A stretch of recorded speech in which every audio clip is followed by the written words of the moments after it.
like to thank you all for the support. But I also would like to hear from you. Who else should I talk to? Leave your favorite in the comments. And before we dive into this special episode with Matteo Mancuso, it's time to announce the winner of a year's worth of Tommy Emmanuel Martin strings. And the winner is Anne-Henk Jager from Groningen.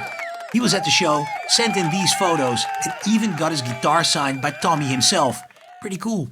Anne-Henk, congrats, the strings are on their way. And I hear you thinking, Ed, what about the signed Mark LETTIERI pedal? Well, you can still win it. Just email info@gitaarmannen.nl and the winner will be announced in the next episode.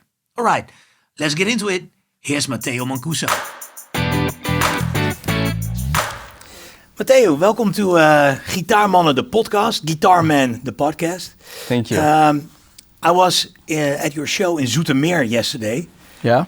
It was an amazing show. It was really mind-blowing. I think all the guitarists in the west of Holland were there. So if a bomb went off, there wouldn't be any guitarists left in the west of Holland. So it was an experience. One thing that stood out for me was the joy you have with your bandmates. Well, yeah. First of all, they are good friends. Yeah. So it's a little bit easier if the bandmates you are playing with are also good friends.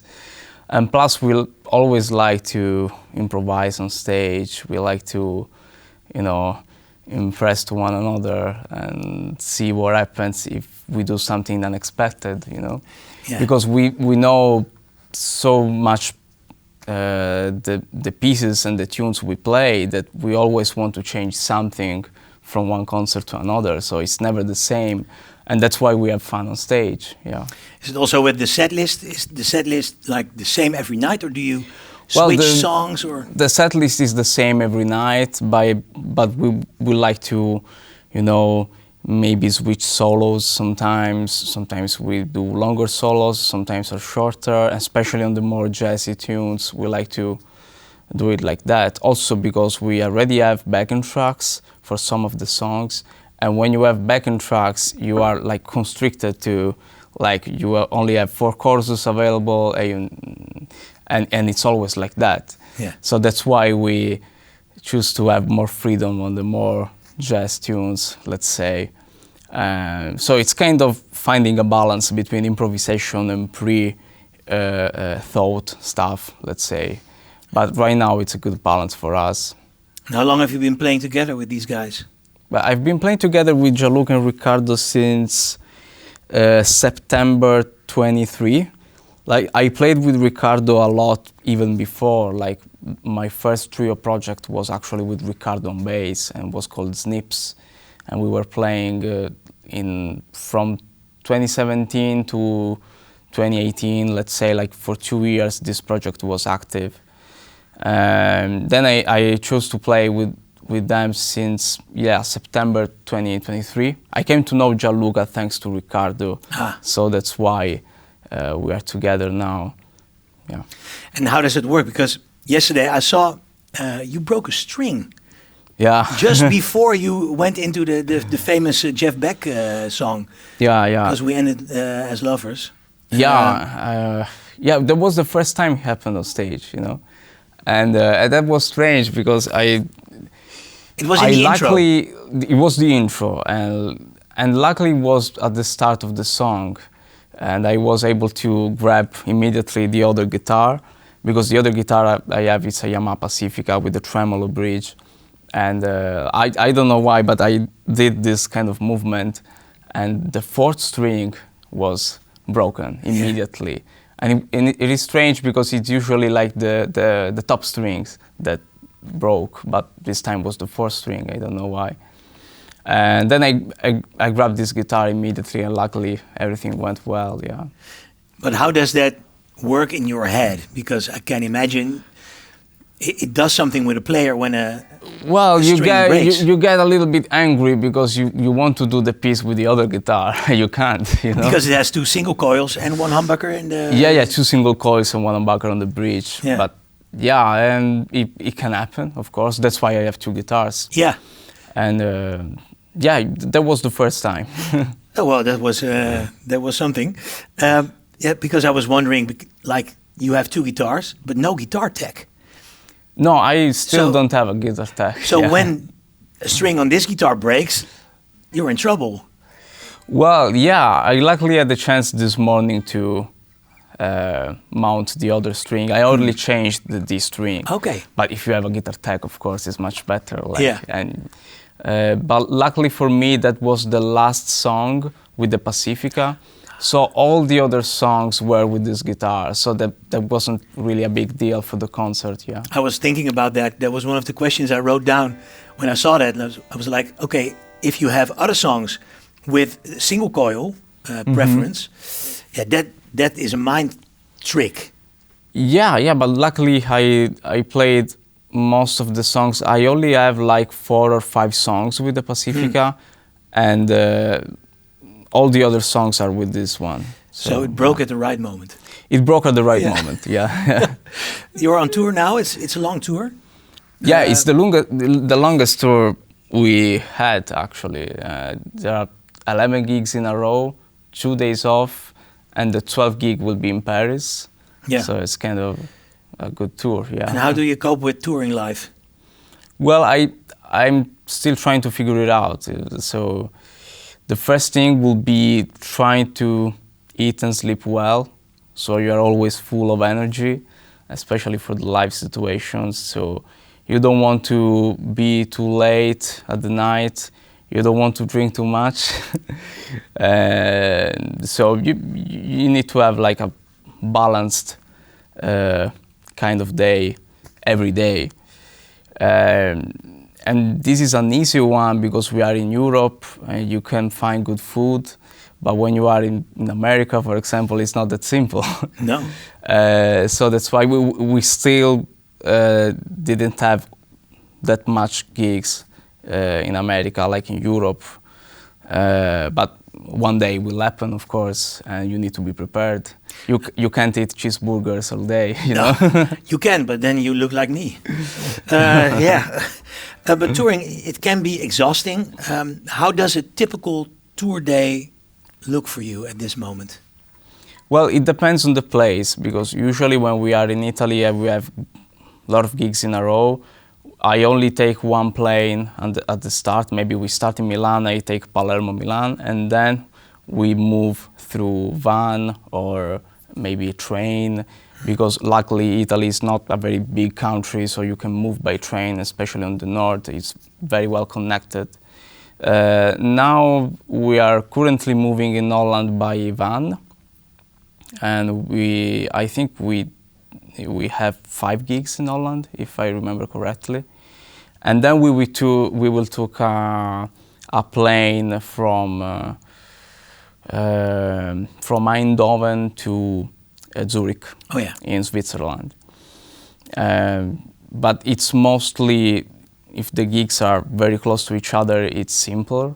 If you want to take like a lot of planes, it's a little bit tough because it's harder, you know. Yeah. It's way harder for you to take planes and metal detector and guitars. Waiting. It's really painful. Like I love to have, you know, gigs near to each other, so because it's simple to move, you know. What is your biggest enemy on tour? Well, my biggest enemy on tour is traveling by plane, for sure. Yeah. So in Holland, it's a small country. Tomorrow, Eindhoven. Yeah. That's like the other side of the country. For us, it's a big deal, but whoa, 2-hour drive.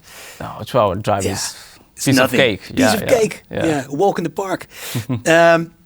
Let's talk a little bit about your musical growth and practicing to get there, where you are at this moment. It's such a high level. Yesterday I was like totally blown away. Thank you. How much do you still practice? Well, I still practice, of course. I try to practice every day. And sometimes I play a little bit less, sometimes I play more. It's usually from 2 to 4 hours a day. And it's not that much if you think about it. Like, for example, when I was a teenager, I was studying sometimes even 6 hours a day, every day. But of course, it depends on the thing you have to do daily. You know, if you are a teenager, you have a lot of free time available, and you don't even know it, because when you grow up, all this free time becomes rarer in your day, let's say. But I still practice every day. There are a lot of things that I'm still not satisfied. There are a lot of things that I really think that I don't play well at all. Can you show us something? Well, there are some stuff like one thing that I'm still not able to do is visualizing all the notes on the fretboard, because I'm not a really good sight reader. So if you ask me to play all the C, I still have to think about it a little bit, you know? Yeah. And that's what I'm trying to developing a little bit more. Because visualizing notes on the fretboard is very important for improvisation. It's not only shapes or muscular memory, you know, it's a mix of all of those things, of course. But fretboard visualization is a thing that I practice a lot. And then, you know, phrasing, I like to play with an unusual arpeggios, you know. So, for example, if I play in A minor, the first thing you think about is probably, but you have a lot of possibilities. Like, for example, I really like to play with quartal stuff.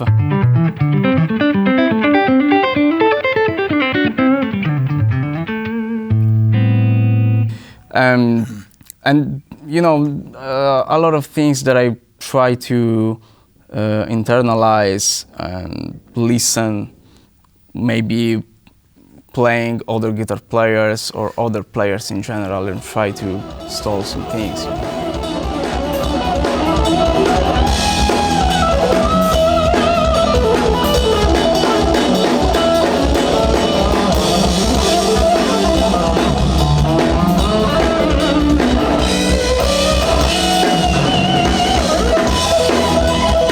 If you could, for one day, be another guitar player, well, from any time, any era, who would you like to be? Well, I don't know, because there are too many guys that I really love, but I think from my perspective, one that like transformed my playing, let's say, and had a really incredible impact on me was Eddie Van Halen, for sure.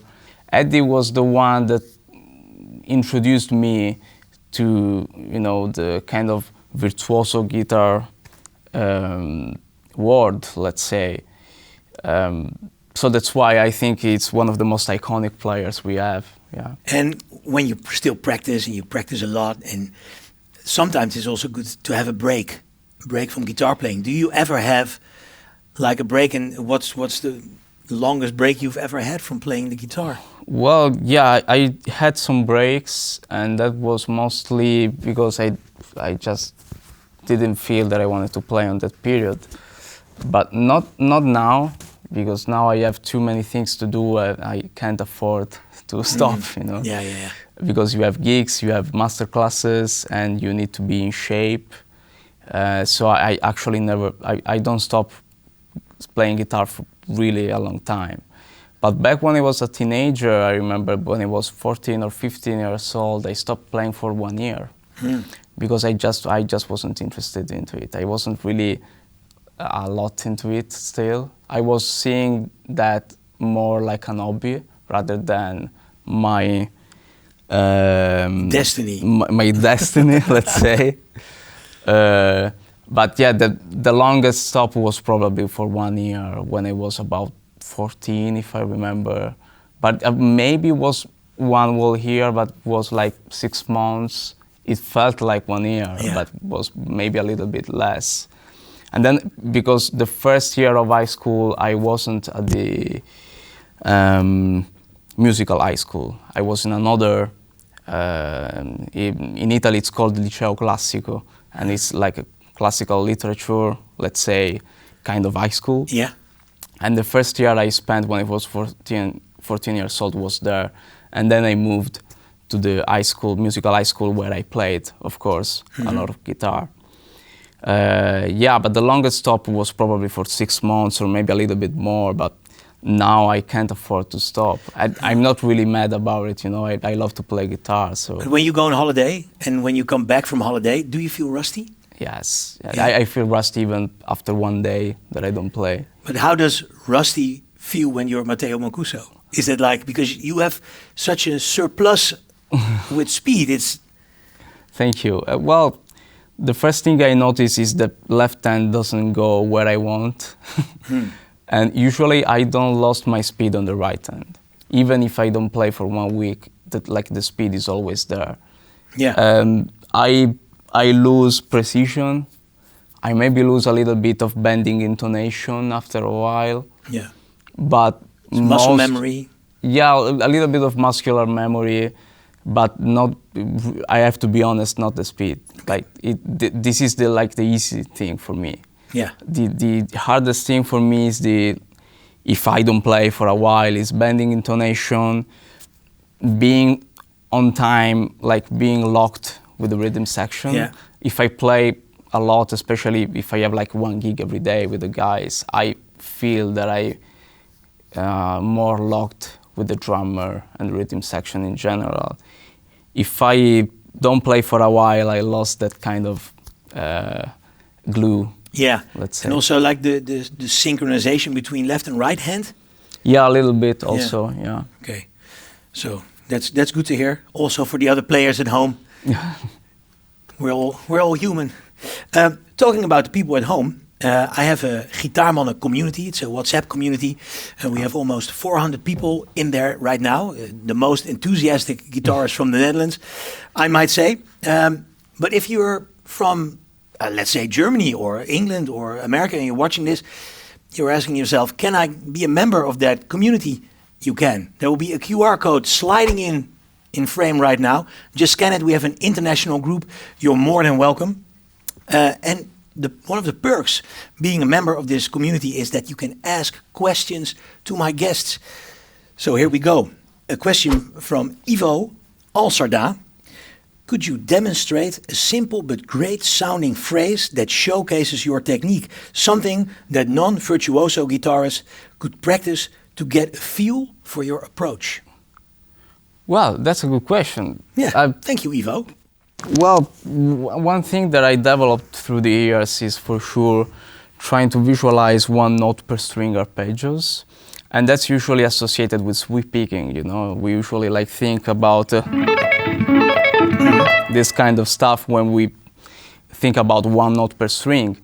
But one thing that I developed using all these 4 fingers is that you are able to play, let's say, and start with whatever note you want. Like for example, if you want to do it only with the pick, it will be very hard because you need to go from the 4th string to the 1st string again, and that's a big jump, of course. So the main advantage you have playing with fingers is that you are able to play arpeggios with long string skipping jumps, let's say. So you can pretty much came up with unusual kind of stuff like.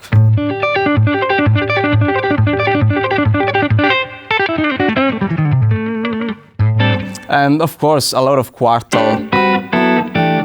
Yeah. And that's like more like frangambale kind of stuff. And the thing that I developed, maybe this exercise will be.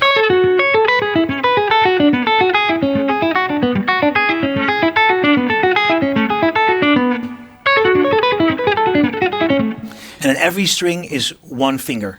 Every string is 1 finger, and this is a little bit complicated to do with the pick because there's. Yeah.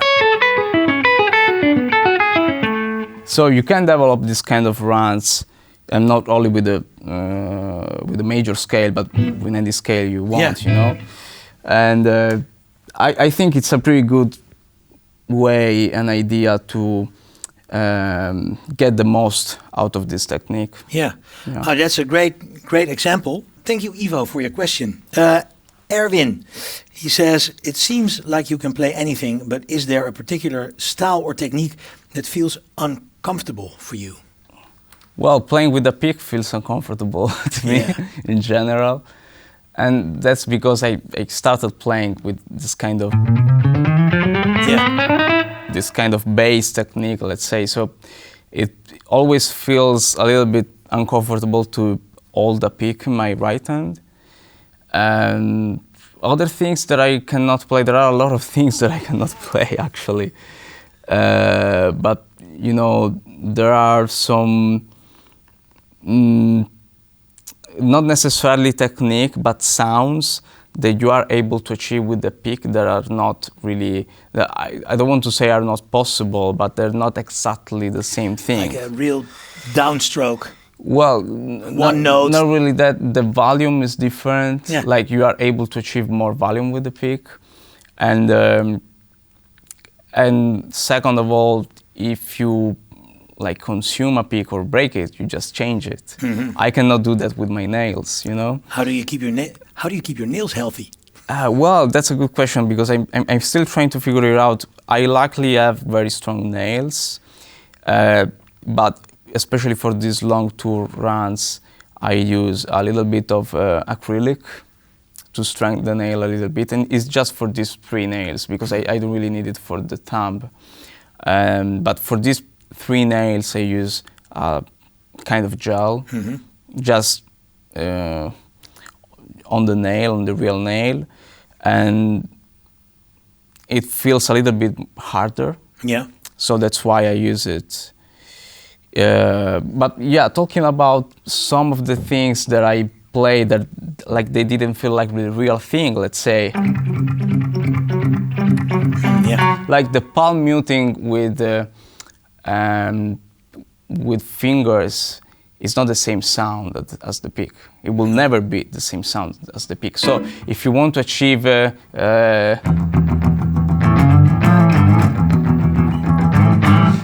kind of stuff, I think you need to use a pick in order to achieve exactly that sound.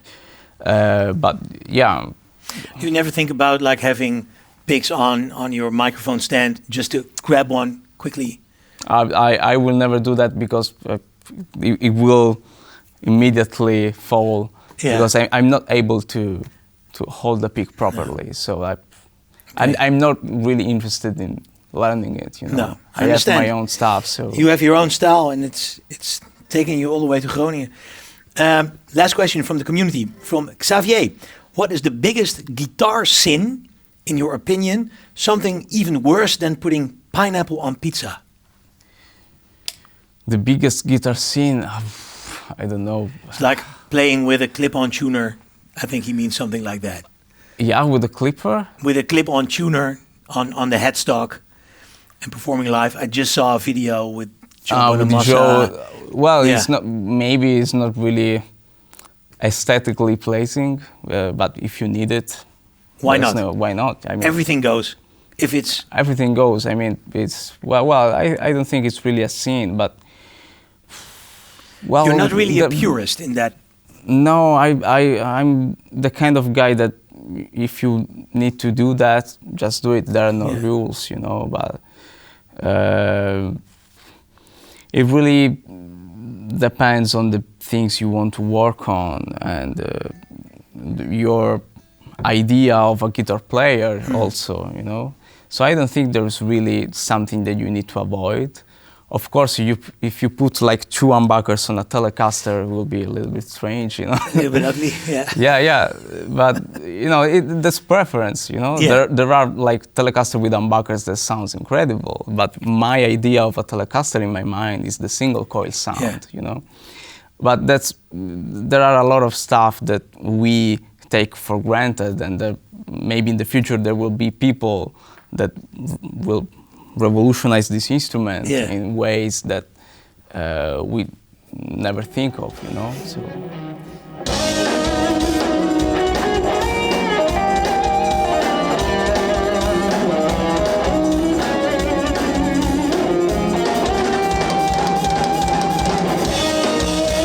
In this Gitaarmannen gig guide, a show you absolutely don't want to miss, Monday, June the 23rd, APACHE Live Amsterdam, the SatchVai band, Joe Satriani and STRATS live on stage together, backed by an insane band. Kenny Aronoff on drums, Marco Mendoza on bass, and Pete Thorne on rhythm guitar. They'll be playing highlights from their solo careers, plus brand new music from their upcoming album. This isn't just another gig, this is next level guitar madness. As Satriani said, we found the chemistry. This is going to be magical. Tickets are on sale now via mojo.nl. That's Monday, June the 23rd, APACHE Live Amsterdam. The SatchVai band. Be there or end up stuck in a loop pedal with no way out. Let's talk a little bit about the emotional connection to music, because I felt it when you played Open Fields yesterday. Yeah. A song about Sicily, where you're from, about Palermo maybe even. Yeah, it's dedicated to Sicily in general. What does yeah. Sicily mean to you?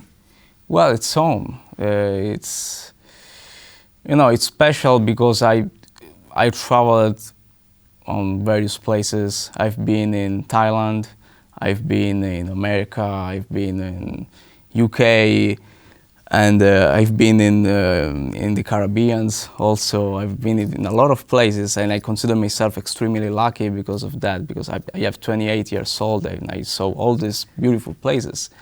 But still the most beautiful one is Sicily. And I don't know, maybe because I was born there and I can't see it like it is really, because I got affectionate, of course, and there's this kind of affection in the place you were born that is not really explainable with words.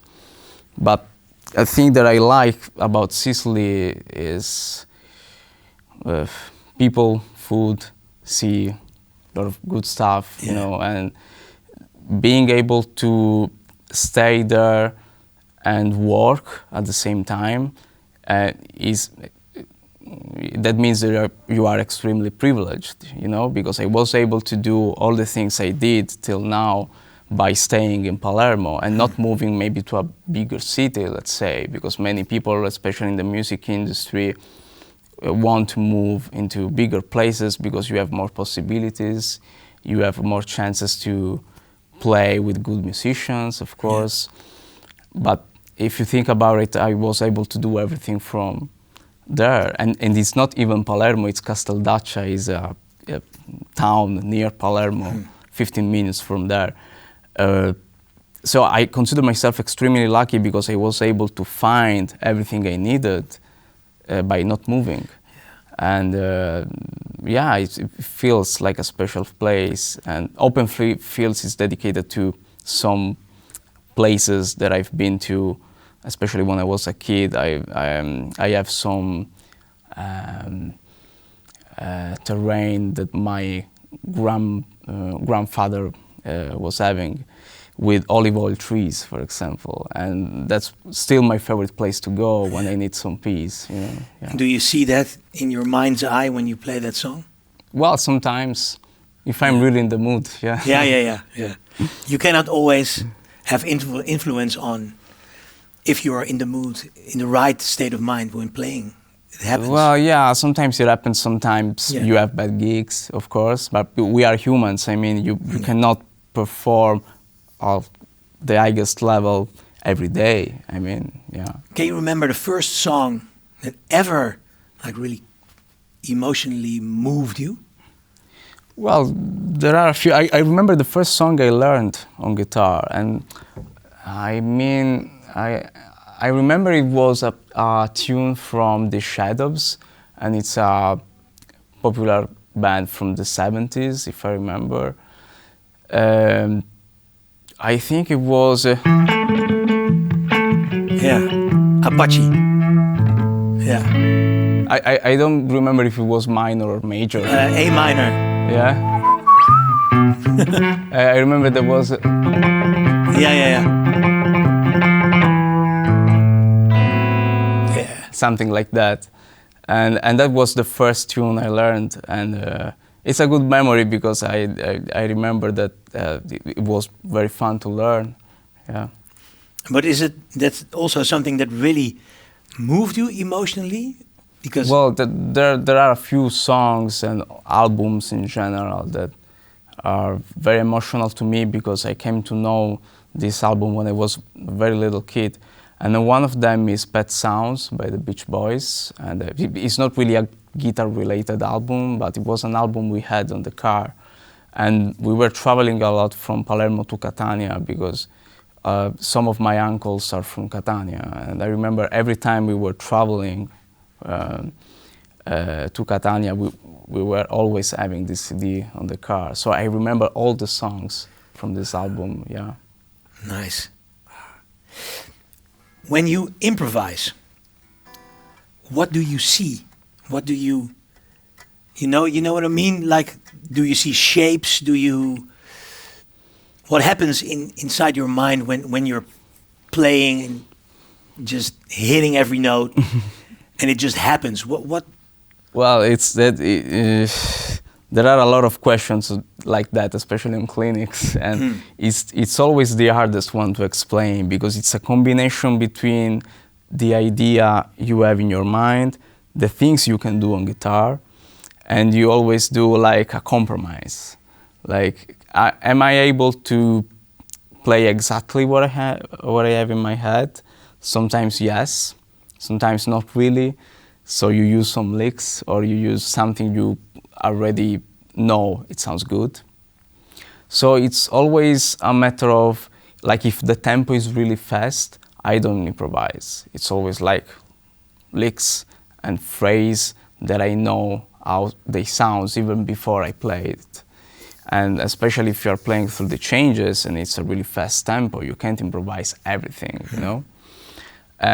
When you have more space, and especially on ballad, you can explore a little bit more and you can follow your ear a little bit more. So I like to have this combination of the two, especially on the ballad. I like to explore a little bit more the melodic content and then shred the last chorus. Yeah. Sometimes it's even before, but yeah. You cannot hold yourself any longer. So. Yeah. But you know, it's a matter of finding the right balance. Sometimes I get angry with myself because I play too much, and so it's really like finding a balance between what you want to play, what you really want to play, and what you can play. So yeah.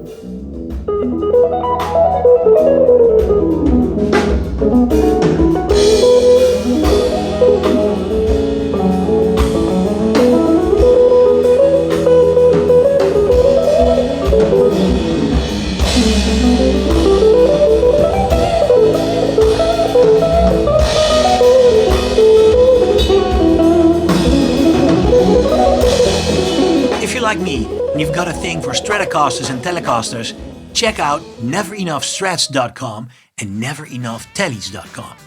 Last year, I did a blindfold challenge with Glenn, the guy behind both websites. And out of a whole wall of guitars, I picked one of his Fender Custom Shop Strats as my favorite.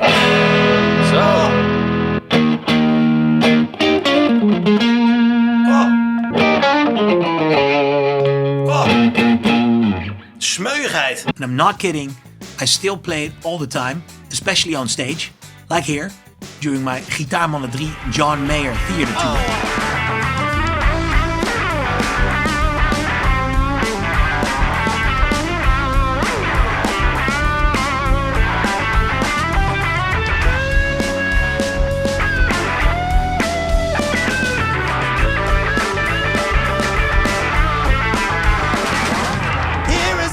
Good news, we recorded a new episode, same idea, same blindfold, this time with his Telecasters.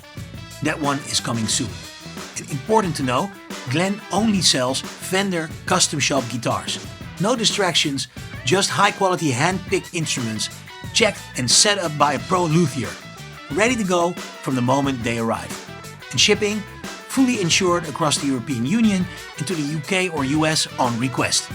So, if you are after a Strat or a Tele that really stands out, go to neverenoughstrats.com or neverenoughtellies.com. Let's talk about gear. You've been using amp modelers, yeah, I think forever on stage also.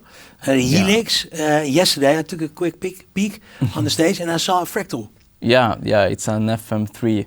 I'm So it's testing the little one. Yeah, it's the smallest one they have. Yeah. I think. I'm testing it for this tour because I wanted to have something very small and portable, but at the same time with enough DSP power to have exactly the sounds I want.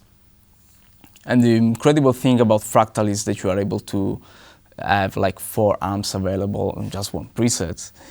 And that's crazy because nobody uses 4 amps for different amps on stage, but you can do that, of course.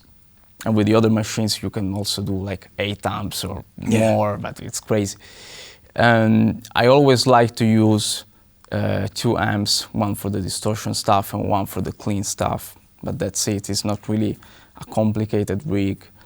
And I always like to go stereo because I like stereo effects in my in-ears. It's always pleasant to hear like reverb and delays. And you can do pretty much the same thing also with the Helix machine. The problem with Helix is the size, you know. If you want to bring the Helix floor, it's a massive pedal board. I cannot travel with the Helix. You travel on the Helix then, you know? Yeah, you travel on the Helix with all the team. Everyone goes on the Helix. Like a magic carpet, That would be cool. Yeah, but the Fractal stuff is incredibly good and it's reliable. You are able to customize it in a very personalized way. Like for example, I have my tuner if I turn down the expression pedal, and it's very convenient. So you don't need to have a tuner like by itself. And then the sound is amazing, it's portable, and I never felt the need to play with a real amp because honestly, I never heard a sound coming from an amp that wasn't replicable with digital stuff. So it's not really, and plus I really like to play with in-ears because I like to protect my hearing from the drums. And if you play a lot without in-ears, just with the wedges and with the drummer here, and Gianluca plays really loud. He does, And very good also. Yeah, and you know, you will destroy your ears after years and years of touring, you know. So I prefer to play with in-ears, first of all, because I want to protect my ears. And then once you get used to it, it's wonderful, you know. It's even better than the wedges. And but that's, you are coming from a different perspective, you know. Older guys like me, I'm 45. I stood next to Marshall stacks and drummers, and I was like, ah. And now I'm like, okay, in-ears, please, let's save what's left. You see it like, this works. Yeah, this works. This works. So I take whatever it works the best for the situation, you know. Of course, if they call you to do a Led Zeppelin tribute, and if you have a Marshall Plexi with you, it will be the right thing to do if you want to do that kind of music, you know. But if they call you for like a pop production or something with more musicians on the stage, the more musicians there are on the stage, the more chance it will be that you will need in-ears. And so it depends on the result you want to achieve, the music you want to make. There are no right or bad choices, like the right or bad sound. There are like right choices for the environment you are in, and of course it depends on the music you play. I need to have a lot of, I want a lot of dynamics, and I want to hear everything very clearly with in-ears. And you can do that if you have, of course, really good in-ears. We have an item called Desert Island Pedalboard. It's sponsored by PEDALTRAIN. The viewers and listeners of this podcast can win a PEDALTRAIN NANO. The only thing they have to do is leave in the comments their 3 pedals that they would put on that Desert Island pedalboard.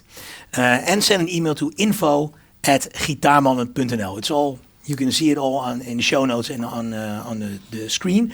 So my question for you would be, Matteo, if you were put on a desert island somewhere with a PEDALTRAIN NANO, you can put 3 pedals on, and not the maybe not the FM3. What would you put on? Well, I'm not a really good pedal expert because I never used pedals. Just 3 FM3s. three FM3s stacked together. Well, I don't know. Probably it would be better to have 3 different guitars rather than 3 pedals. Yeah. Like acoustic, classical, and electric, and then just 1 amp. That would be the right choice. But if I need to choose 3 pedals, overdrive pedal for sure, delay, reverb. That's it. Yeah. You don't need anything else. Yeah. Very cool. One last question, and then you have to go and eat because your show is starting in like 1.5 hours. Yeah. Plans for the future, collaborations. Where do you see yourself in like 5 years from now? Well, I hope still in Sicily, maybe. No, joking. But I don't know really. But I have some goals that I would like to achieve, and first of all is to release another album. Not in 5 years, I mean as soon as possible. Being more efficient in the production side of things, like I want to be more efficient into making new music, because I was really too slow for the first album. I would like to have like a routine that gets me into always writing new stuff, because it's of course a thing that I like to do. But like many things in life, like it's just like guitar, you need to practice also composition. So if I can achieve a good balance also on the compositional side of things, that will be perfect. And then, you know, I'm already incredibly happy like that. I feel incredibly privileged to have like a team that follows me, that likes my music, and I always present my team after the concert because they really have a big role in the concert. Like Simone Zoldan, for example, is my sound engineer. Andrea Iozia is the light engineer, and they participate to the concert like we do in a way. So I always feel privileged to have this team that follows me. We get along very well together. So, and I'm not taking for granted this. So I feel always incredibly lucky that everything goes well. Cool. Matteo, I would like to thank you very much for your time and for your insights, and have a great show tonight. Thank you so much. Thank you.